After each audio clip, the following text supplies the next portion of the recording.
గోరుచిక్కుడుకాయకైతే మంచి రెస్పాన్స్ వచ్చింది కదా. అలాగే కొంతమంది అడిగారు గోరుచిక్కుడుకాయ పప్పు కూడా చాలా బాగుంటుంది అని అన్నారు. ఇంకా మన ఫేవరెట్ కదా, మనమైతే ఎట్లా మిస్ చేస్తాము ఈ గోరుచిక్కుడుకాయతోని కాంబినేషన్. సో అలాగే నేను ట్రై చేసాను, చాలా టేస్టీగా ఉంది ఈ కర్రీ అయితే.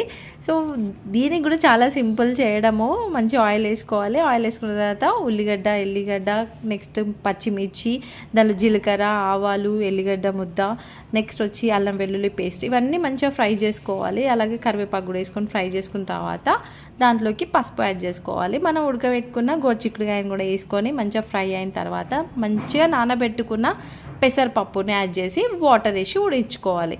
సో ఇట్లా ఉడికించుకున్న తర్వాత ఉడికిన దానిలోపు మనం సాల్ట్ వేసుకోవాలి. ఇలా వేస్తే ఏంటంటే పప్పు త్వరగా ఉడుకుతుంది. సో చూస్తున్నారు కదా, పలుకు పలుకు ఉండాలి. ఎట్ ద లాస్ట్ అయితే ఇంకా మసాలా ఉన్ను కొత్తిమీరాకు వేస్తే మన గోరుచిక్కుడుకాయ పప్పు అయితే రెడీ అయిపోతుంది. చారుతో తినండి, సూపర్గా ఉంటుంది.